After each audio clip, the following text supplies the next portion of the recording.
I do work in theatre, so I'm a theatre artist, and I felt it like that as a voice artist. There is a lot of limitation because in the stage the actor is having complete freedom. He can move and facial expression, eye contacts, voice modulation. Of course, voice artist can be done that voice modulation, and there is a dynamics there. But in as a voice artist, it is very limited. Limitation is there. I felt it like that. Okay. So how we can be more excel in that practice? What is the factors? Okay. Now let me break that myth that as a voice artist you have a limitation. Okay. Because on stage, there was a time when there was no mic, so you have to shout. Yes, exactly. And the kind of voice exercises you do will make your voice harsh and not usable in a very fast period of time. Okay. Very soon you will lose your voice or probably damage your vocal box. That is true. So as a theatre artist, I've been a theatre artist and I know that you have to do a lot of shouting and screaming, and damaging your voice box is very easy. Now as a voice artist, you don't need to move around.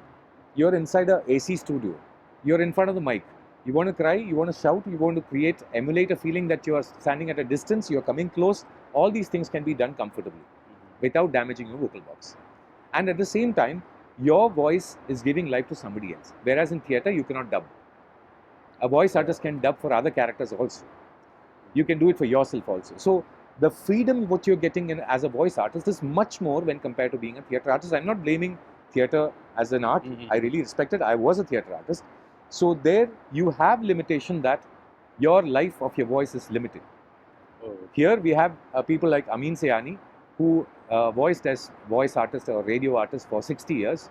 We have had musicians who sing till the last minute of their breath or the last breath of their life. And being a voice artist is actually something which gives me that flexibility of being anything what I want. On theatre, a tall person cannot be a beggar. It's believed that a tall person has to be a king. You cannot expect a very thin, short person to be, say, a royalty or a big king.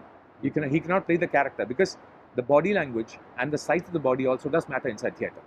Here, as a voice artist, you want to be a king, you want to be a pawn, you want to be a beggar, everything is possible. So the limitation is actually broken in a different way. And you have the freedom of being inside a comfortable studio where you can actually emote to whatever extent you have and be the best in your field. It is sad that many voice artists are not recognized because we don't understand how important voice is. That's the only problem we have. Theatre artists, they are respected and they still have that value, but voice artists, people even don't know their names. That is the only problem. Yeah. And another thing is like that, especially in this era, because AI is conquering everywhere. So what do you think like that, the future of a voice artist? We've talked about it earlier also, where the artificial intelligence, it is the intelligence, still the emotion or attitude or the neural schema for the same has not come into play. It can sound like human, but easily you can find out it's not human. And understanding an emotion on the face of a person who is acting and converting it to that emotion and dubbing, that might take a little longer time. So a voice artist, I really believe that another 30 years, AI will not be able to come to a schema where from an image you understand the emotion and start dubbing. Whereas humans, our mind is so fast, we can do that. So for another 30 years, I would say voice acting will still remain. We'll need humans for that. So do you think this mimicking talent will help a voice artist to be? To an extent, mimicry is just one of the fields of voice acting. Like every voice artist cannot sing, whereas singing is a field of voice acting. Every singer cannot dub, but still it's a field of voice acting. Every dubbing artist or a singer need not be a radio jock. They cannot. They might not be able to come on stage and do an anchoring.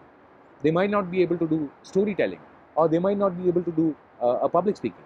You cannot be a master of all. You can choose your field and specialize in that. So a voice artist doesn't mean that he can do everything. Whatever is possible from your side, you can strive to be that. Probably singing is one of the people say that it's one of the finest voice acting talents. But mimicking a singer, is it not good? But you already have that singer, so why do you need to mimic? So again, that loses its value. So in spite of the fact that you have so much of flexibility in voicing, it need not be the pinnacle or it need not be the apex of voicing. And one field need not be complementing the other or supplementing the other. You can be a voice artist, you can be a singer, you can be a public speaker, you can be a storyteller, you can be a stage anchor. It depends on your choice. So mimicry is just one of them. It need not be sufficing for being a dubbing artist or stage anchor. It is a way of entertainment that you're mimicking. Mimicking is the best form of flattery, they say. Yes. So you can do it as a form of flattery, entertainment. You can maybe dub for that character. People have done that. When Prem Nasir died, there was Shahjoon, who actually... Shobhi Tilaga. No, Shahjoon did. Shahjoon. So Shahjoon did that particular character. So there are a lot of people. Jairam could imitate Prem Nasir. So when you lose a person, then dubbing can be done. Nowadays, if a person dubs for a character, the modulation can be changed with AI and make it sound like another person. Mimicry can be done by AI now, but the base voice has to be there. Like earlier days, you used to have people who sing track, and the original singer listens to that and sings. So that kind of a possibility is also there. So yeah, the possibilities are empty. Okay, thank you very much. Thank you very much.